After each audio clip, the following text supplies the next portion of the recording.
El libro de Esther, capítulo 1. Estos hechos sucedieron en los días del rey Jerjes, quien reinó sobre 127 provincias, desde la India hasta Etiopía. En esa época, Jerjes gobernaba su imperio desde el trono real, ubicado en la fortaleza de Susa. En el tercer año de su reinado, hizo un banquete para todos sus nobles y funcionarios. Invitó a todos los oficiales del ejército de Persia y Media, y también a los príncipes y nobles de las provincias. La celebración duró 180 días, y fue una gran exhibición de la opulenta riqueza de su imperio y de la pompa y el esplendor de su majestad. Cuando todo terminó, el rey ofreció un banquete para todo el pueblo, que se encontraba en la fortaleza de Susa, desde el más importante hasta el más insignificante. El banquete duró 7 días y se realizó en el patio del jardín del palacio. El patio estaba elegantemente decorado con cortinas de algodón blanco y colgantes azules, sostenidos con cuerdas de lino y cintas de color púrpura que pasaban por anillos de plata incrustados en columnas de mármol. Había divanes de oro y de plata sobre un piso de mosaicos de cuarzo, mármol, nácar y otras piedras costosas. Las bebidas se servían en copas de oro de distintos diseños, y había vino real en abundancia, lo cual reflejaba la generosidad del rey. Por decreto del rey, no había límite de consumo, porque el rey había dado instrucciones a todos los empleados del palacio de que sirvieran a cada hombre cuanto quisieran. Al mismo tiempo, la reina Vasti hizo un banquete para las mujeres en el palacio real del rey Jerjes. Al séptimo día de la fiesta, cuando el rey Jerjes estaba muy alegre a causa del vino, les ordenó a los 7 eunucos que lo servían, Meumán, Vista, Carbona, Victa, Abacta, Setar y Carcas, que le trajeran a la reina Vasti con la corona real en la cabeza. Quería que los nobles y los demás hombres contemplaran su belleza, porque era una mujer sumamente hermosa. Pero cuando le comunicaron la orden del rey a la reina Vasti, ella se negó a ir. Esa respuesta enfureció al rey y lo hizo arder de enojo. Entonces, el rey consultó de inmediato con sus sabios consejeros, quienes conocían todas las leyes y costumbres persas, porque siempre les pedía consejo. Sus nombres eran Carcena, Setar, Admata, Tarsis, Meres, Marcena y Memucán, 7 nobles de Persia y Media. Esos hombres se reunían frecuentemente con el rey y ocupaban los cargos más altos del imperio. ¿Qué debe hacerse con la reina Vasti? ¿Qué sanción impone la ley para una reina que se niega a obedecer las órdenes que el rey le envía debidamente por medio de sus eunucos? Memucán contestó al rey y a los nobles: La reina Vasti ofendió no solo al rey, sino también a cada noble y ciudadano del imperio. Ahora, en todas partes, las mujeres comenzarán a despreciar a sus maridos cuando se enteren de que la reina Vasti se negó a presentarse ante el rey. Antes de que termine este día, las esposas de todos los nobles del rey en toda Persia y Media oirán lo que hizo la reina y empezarán a tratar a sus maridos de la misma manera. Nada pondrá fin a su desprecio y enojo. Así que, si al rey le agrada, sugerimos que emita un decreto por escrito, una ley de los persas y los medos que no pueda ser revocada. Debería ordenar que la reina Vasti sea excluida para siempre de la presencia del rey Jerjes y que el rey elija otra reina más digna que ella. Cuando se publique este decreto en todo el vasto imperio del rey, los maridos de todas partes, sea cual fuere su rango, recibirán el respeto que merecen de parte de sus esposas. El rey y sus nobles consideraron que esa propuesta tenía sentido, así que el rey siguió el consejo de Memucán. Envió cartas por todo el imperio, a cada provincia en su propio sistema de escritura y en su propio idioma, proclamando que todo hombre debía ser jefe en su propia casa y decir lo que le viniera en gana.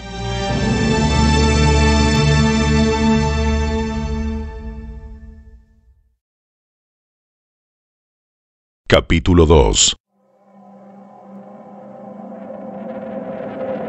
Una vez que se le pasó el enojo, Jerjes comenzó a pensar en Vasti y en lo que ella había hecho, y también en el decreto que él había firmado.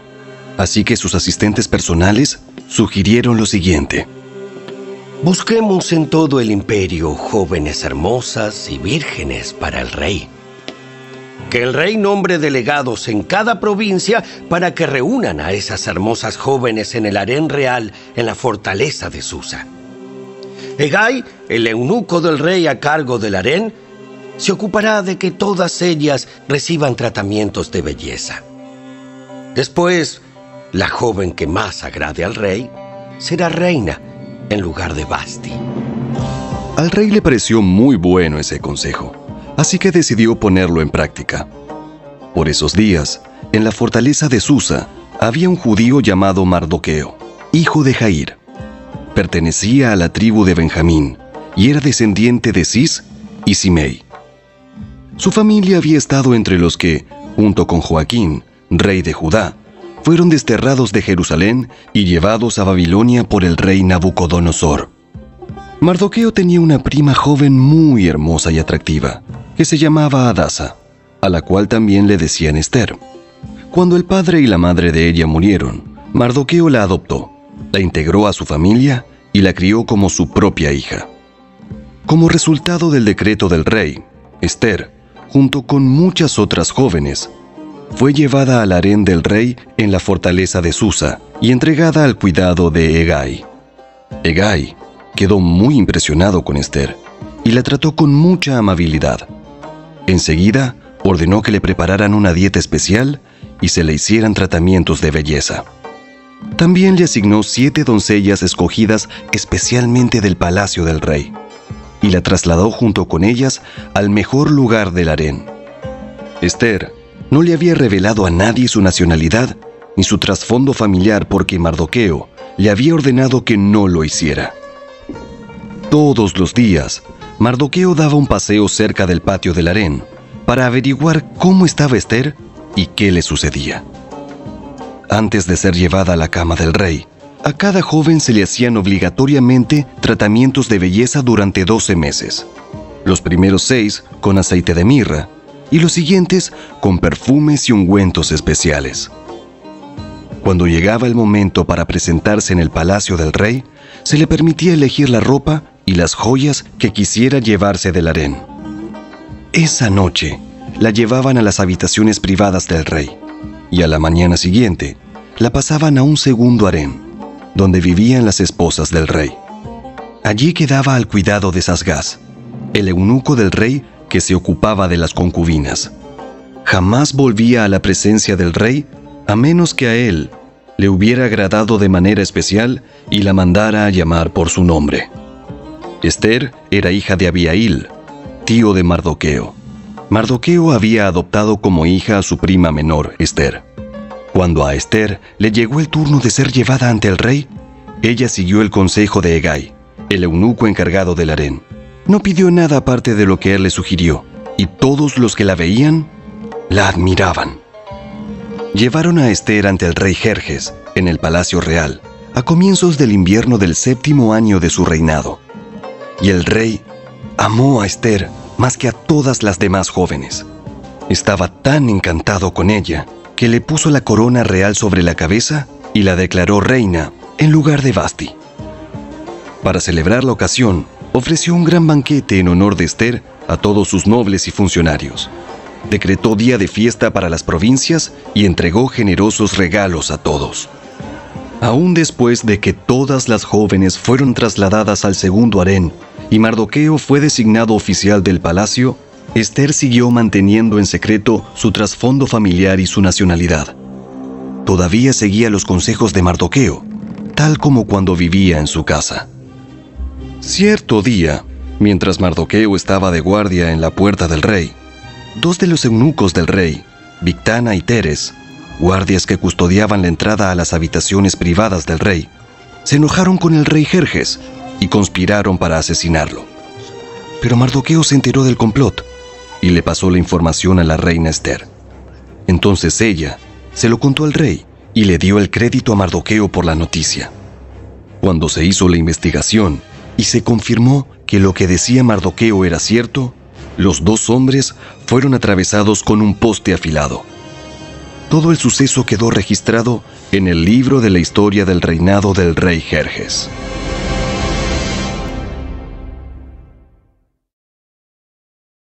Capítulo 3.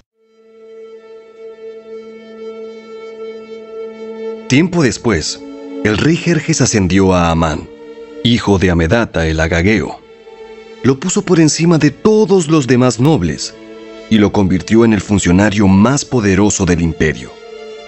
Todos los funcionarios del rey se inclinaban ante Amán en señal de respeto cada vez que él pasaba porque el rey lo había ordenado. Pero Mardoqueo se negó a inclinarse ante él o a rendirle homenaje. Entonces, los funcionarios del palacio que estaban a la puerta del rey le preguntaron a Mardoqueo: ¿Por qué desobedeces la orden del rey?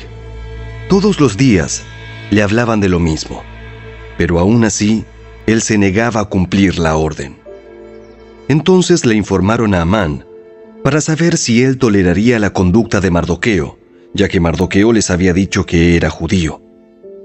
Cuando Amán vio que Mardoqueo no se inclinaba ante él ni le rendía homenaje, se llenó de furia. Como se había enterado de la nacionalidad de Mardoqueo, decidió que no bastaba con matar solamente a él. Entonces, buscó la forma de destruir a todos los judíos a lo largo y ancho del imperio de Jerjes.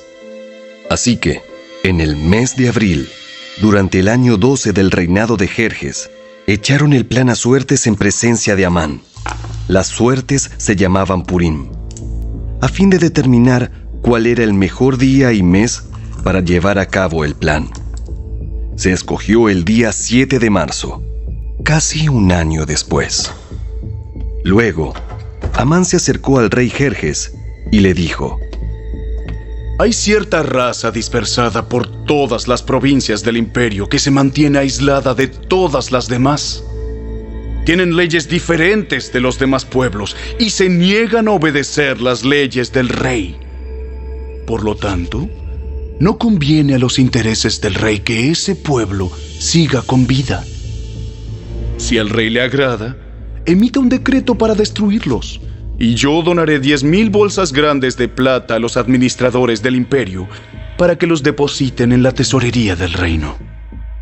El rey estuvo de acuerdo, y para confirmar su decisión, se quitó del dedo el anillo con su sello oficial y se lo entregó a Amán, hijo de Amedata el Agageo, el enemigo de los judíos. El rey dijo: Tanto el dinero como el pueblo son tuyos, para que hagas con ellos lo que mejor te parezca. Así que, el 17 de abril, citaron a los secretarios del rey y se escribió un decreto tal como lo dictó Amán. Lo enviaron a los funcionarios del rey de más alta posición, a los gobernadores y a los nobles de cada provincia en sus propios sistemas de escritura y en sus propios idiomas. El decreto se redactó en nombre del rey Jerjes y fue sellado con el anillo del rey. Se enviaron comunicados a todas las provincias del imperio mediante mensajeros veloces, con orden de matar, masacrar y aniquilar a todos los judíos, jóvenes y ancianos, incluso las mujeres y los niños, en un solo día. El plan estaba programado para el 7 de marzo del año siguiente. Las pertenencias de los judíos serían entregadas a los que los mataran. Una copia del decreto debía emitirse como ley en cada provincia y proclamarse a todos los pueblos, a fin de que estuvieran preparados para cumplir con su deber el día señalado. Por orden del rey, se despachó el decreto mediante mensajeros veloces y también se proclamó en la fortaleza de Susa. Luego, El rey y Amán se sentaron a beber. Pero la ciudad de Susa entró en confusión.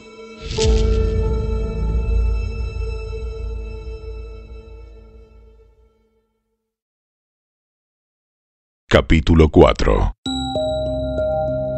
Cuando Mardoqueo se enteró de todo lo que había ocurrido, se rasgó su ropa, se vistió de tela áspera, se arrojó ceniza y salió por la ciudad llorando a gritos con un amargo lamento. Llegó hasta la puerta del palacio, porque no se permitía que nadie entrara por la puerta del palacio vestido de luto.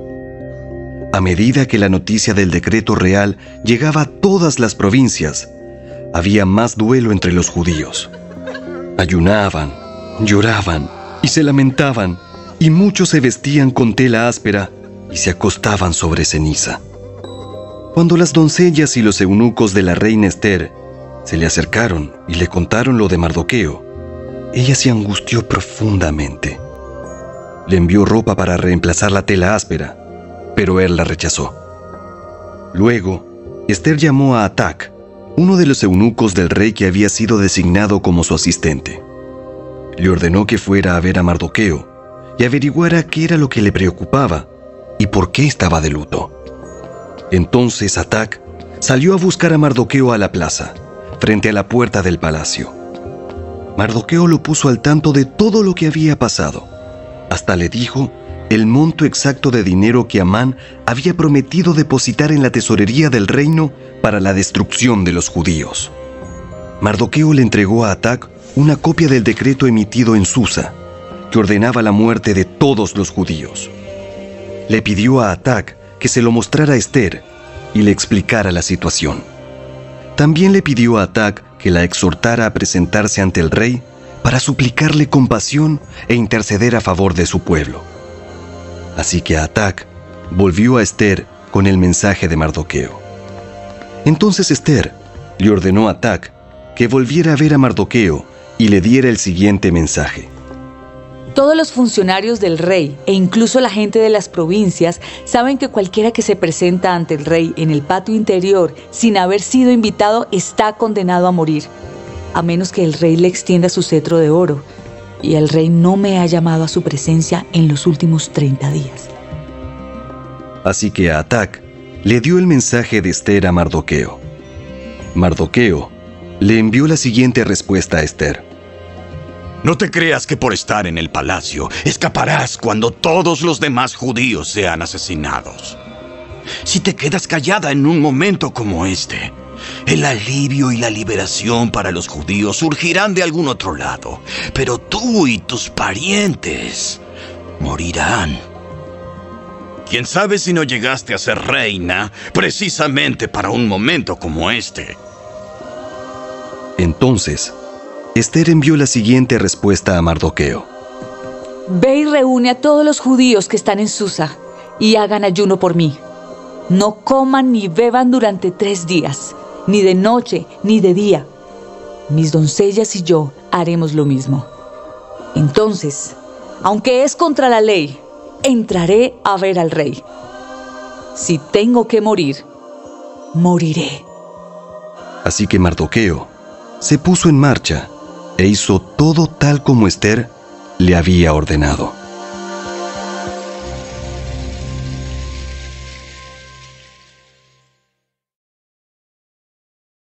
Capítulo 5. Al tercer día del ayuno, Ester se puso las vestiduras reales y entró en el patio del interior del palacio, que daba justo enfrente a la sala del rey. El rey estaba sentado en su trono real, mirando hacia la entrada. Cuando vio a la reina Ester de pie en el patio interior, ella logró el favor del rey y él le extendió el cetro de oro. Entonces Ester se acercó y tocó la punta del cetro. Entonces el rey le preguntó: ¿Qué deseas, reina Ester? ¿Cuál es tu petición? Te la daré aun si fuera la mitad del reino. Y Ester contestó: Si al rey le agrada, venga el rey con Amán hoy al banquete que preparé para el rey. El rey se dirigió a sus asistentes y dijo: Díganle a Amán que venga deprisa a un banquete, como lo ha solicitado Esther.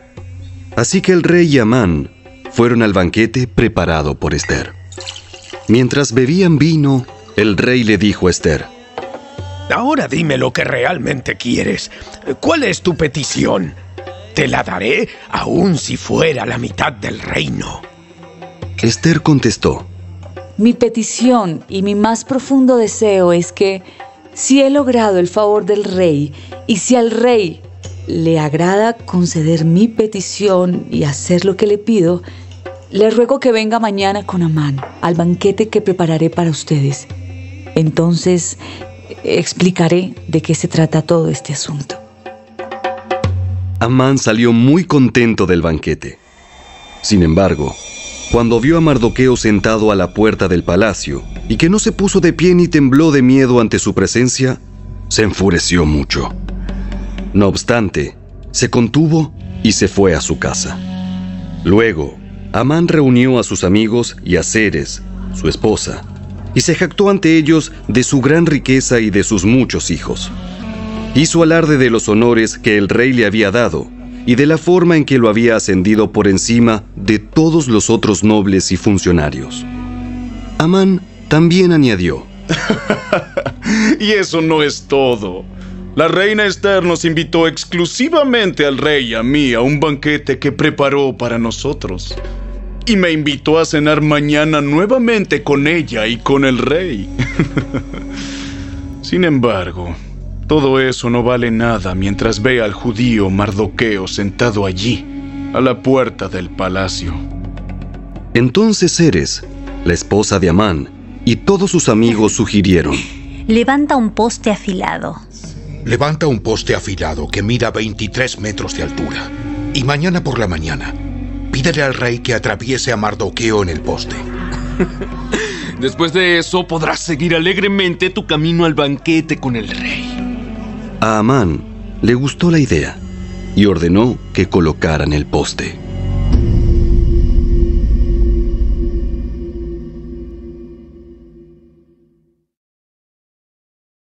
Capítulo 6.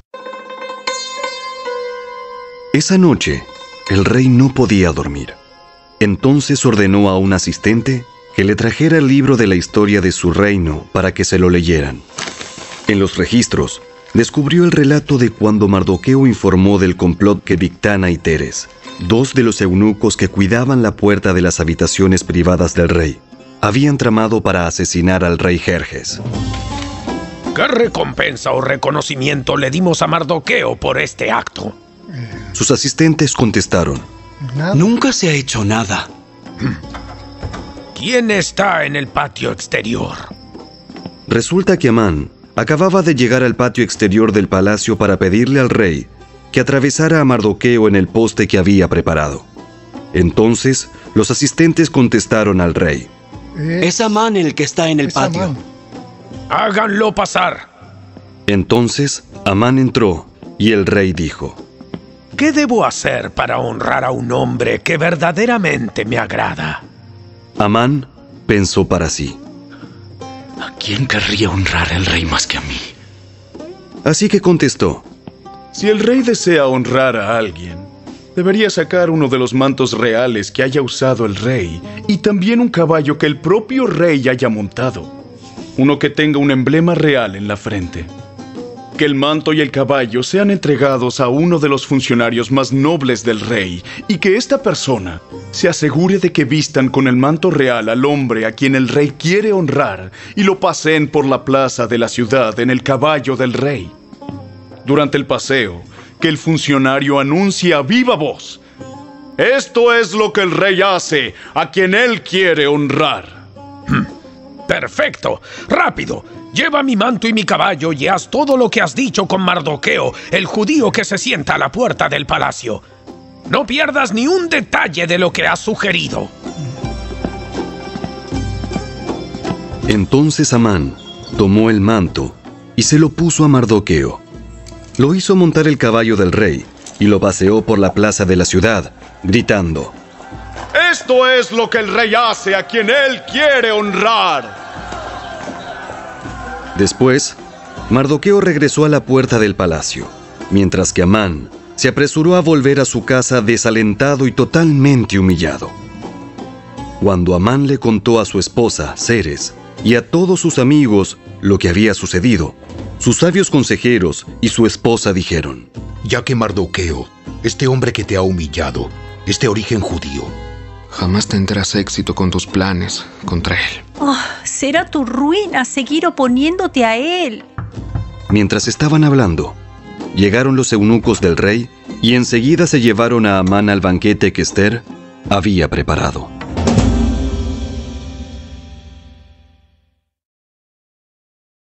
Capítulo 7.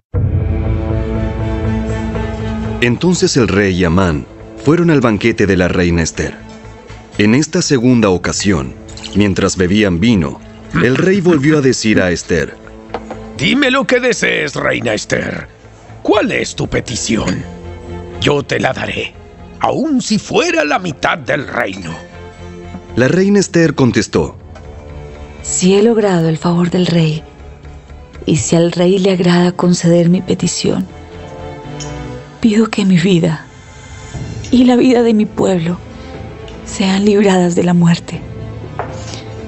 Pues mi pueblo y yo hemos sido vendidos para ser muertos, masacrados y aniquilados.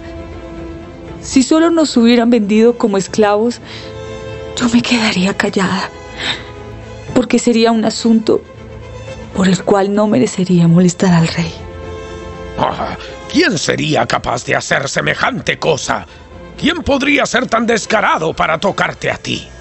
Ester contestó: este malvado Amán es nuestro adversario y nuestro enemigo. Amán se puso pálido de miedo delante del rey y de la reina. Entonces el rey, enfurecido, se levantó de un salto y salió al jardín del palacio. Amán, en cambio, se quedó con la reina Ester para implorar por su vida, porque sabía que el rey pensaba matarlo. En su desesperación, se dejó caer sobre el diván donde estaba reclinada la reina Ester, justo cuando el rey volvía del jardín del palacio. El rey exclamó: ¡hasta se atreve a atacar a la reina aquí mismo, en el palacio, ante mis propios ojos! Entonces, en cuanto el rey habló, sus asistentes le cubrieron la cara a Amán en señal de condena.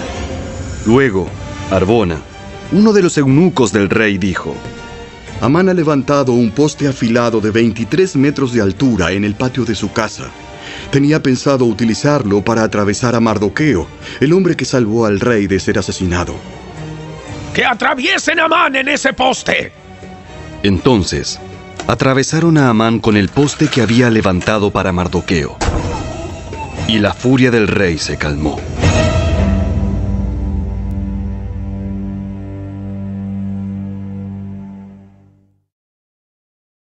Capítulo 8.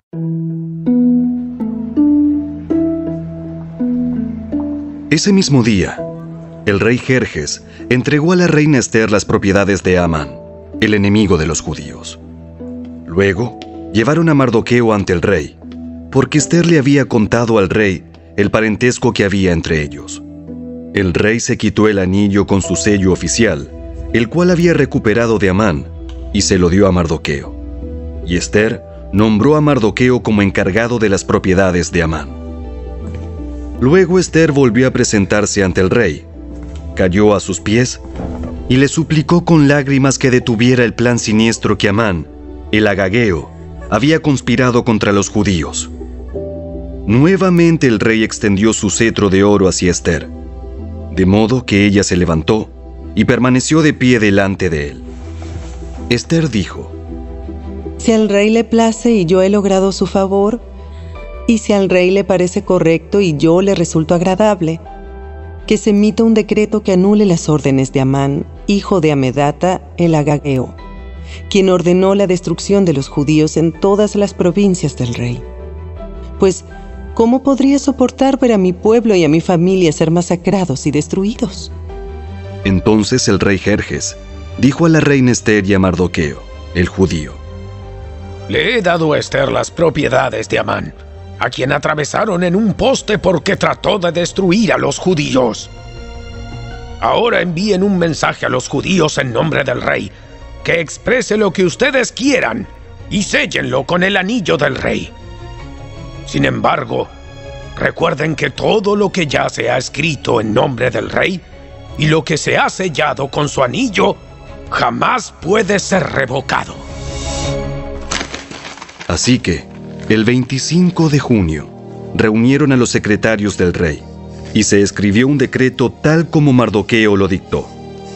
Lo enviaron a los judíos y a los funcionarios de más alta posición, a los gobernadores y a los nobles de las 127 provincias, que se extendían desde la India hasta Etiopía.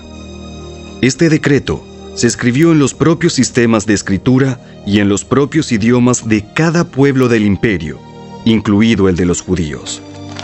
El decreto se redactó en nombre del rey Jerjes y fue sellado con el anillo del rey. Mardoqueo envió los comunicados por medio de los mensajeros veloces, quienes montaban caballos rápidos, criados especialmente para el servicio del rey. El decreto del rey les daba autoridad a los judíos de todas las ciudades para unirse y defender su vida. Se les permitía matar, masacrar y aniquilar a cualquiera, de cualquier nacionalidad o provincia, que los atacara a ellos o a sus esposas e hijos. También podían apoderarse de los bienes de sus enemigos. El día escogido para llevar a cabo esa acción en todas las provincias del rey Jerjes fue el 7 de marzo del año siguiente. En cada provincia debía emitirse una copia de ese decreto como ley y proclamarse a todos los pueblos, para que los judíos estuvieran preparados para vengarse de sus enemigos el día señalado. Así que, impulsados por el mandato del rey, los mensajeros salieron a toda prisa sobre caballos rápidos, criados para el servicio del rey. Este mismo decreto también se proclamó en la fortaleza de Susa. Luego, Mardoqueo salió de la presencia del rey vestido con el manto real azul y blanco, con una gran corona de oro y con una capa de púrpura y lino de la más alta calidad. La gente de Susa también celebró el nuevo decreto, y los judíos se llenaron de gozo y alegría y recibieron honra en todas partes. En cada provincia y ciudad, en cada lugar donde llegaba el decreto del rey, los judíos se alegraban mucho, festejaban a lo grande y declararon el día feriado y de celebración. También, muchas personas del territorio se hicieron judíos por temor a lo que pudieran hacerles los judíos.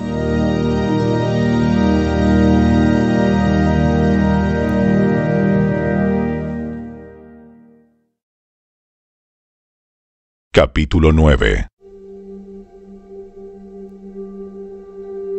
Así que, el 7 de marzo, los dos decretos del rey entraron en vigencia.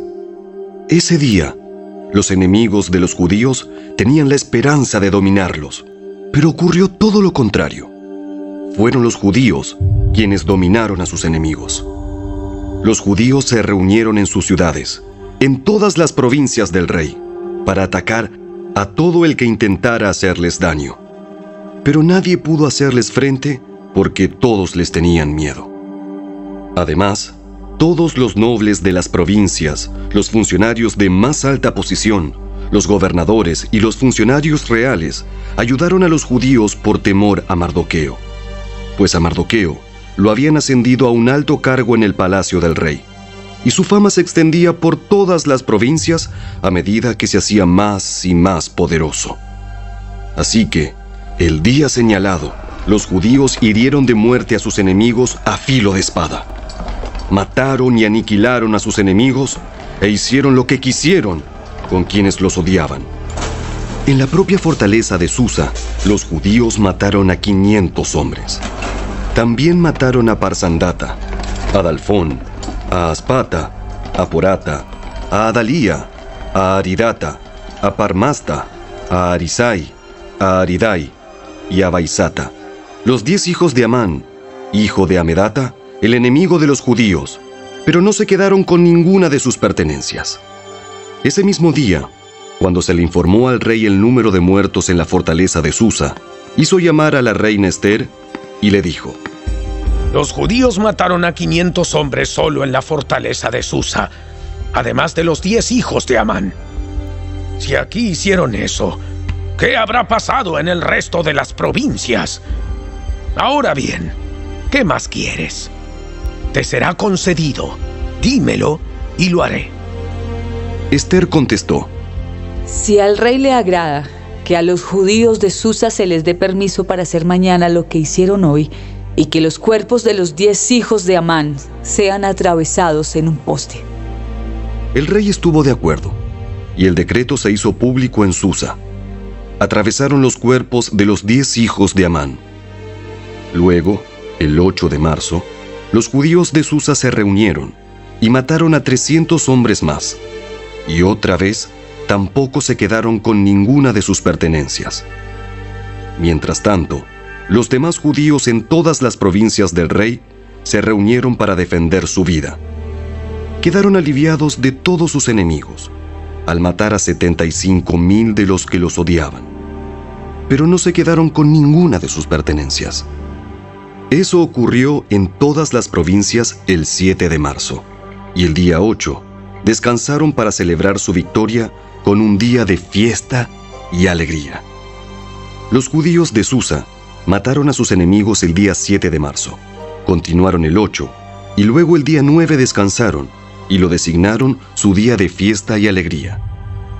De manera que, hasta el día de hoy, los judíos del campo que viven en aldeas remotas celebran un día feriado anualmente en el día señalado a fines del invierno, en el cual se alegran y se mandan regalos de comida unos a otros. Mardoqueo registró esos acontecimientos y envió cartas a los judíos que vivían cerca y lejos, en todas las provincias del rey Jerjes, para motivarlos a celebrar cada año un festival durante esos 2 días. Les dijo que debían celebrar esos días con alegría y festejos, obsequiándose porciones de comida unos a otros y haciendo regalos a los pobres. Ese festival conmemoraría el tiempo en que los judíos quedaron aliviados de sus enemigos, cuando su dolor se convirtió en alegría y su duelo en gozo. Así que los judíos aceptaron la propuesta de Mardoqueo y adoptaron esa costumbre anual. Amán, hijo de Amedata el Agageo, el enemigo de los judíos, había conspirado para aplastarlos y destruirlos en la fecha escogida al echar suertes. A las suertes se las llama Purim. Pero cuando Ester se presentó ante el rey, él emitió un decreto que causó que el plan siniestro de Amán se volviera en su contra. Y tanto Amán como sus hijos fueron atravesados en un poste afilado. Por eso la celebración se llama Purim, porque es la palabra que se empleaba antiguamente para la frase echar suertes. Por lo tanto, debido a la carta de Mardoqueo y a la experiencia que vivieron, los judíos de todo el reino se pusieron de acuerdo para iniciar esa tradición y pasarla a sus descendientes y a todos los que se hacían judíos. Declararon que jamás dejarían de celebrar cada año esos 2 días prescritos en la fecha señalada. Esos días se recordarían y se mantendrían de generación en generación, y serían celebrados por cada familia en todas las provincias y ciudades del imperio. El festival de Purim nunca dejaría de celebrarse entre los judíos, ni se extinguiría de entre sus descendientes el recuerdo de lo ocurrido. Luego, la reina Ester, hija de Abihail, junto con Mardoqueo, el judío, escribieron otra carta en la cual la plena autoridad de la reina respaldaba la carta de Mardoqueo para establecer el festival de Purim. Se enviaron cartas con deseos de paz y seguridad a los judíos de las 127 provincias del imperio de Jerjes. Esas cartas establecían la celebración anual del festival de Purim en las fechas señaladas, como lo habían decretado el judío Mardoqueo y la reina Ester. El pueblo decidió celebrar el festival, de la misma manera que había decidido establecer el tiempo de ayuno y luto para sí y sus descendientes. Así que el mandato de Ester confirmó la costumbre del Purim, y todo quedó escrito en los registros.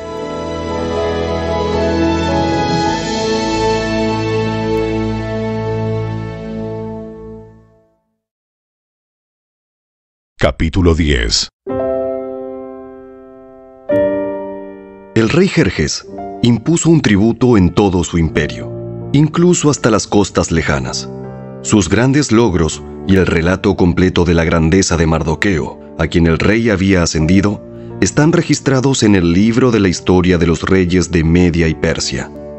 Mardoqueo, el judío, llegó a ser primer ministro, segundo en mando después del propio rey Jerjes.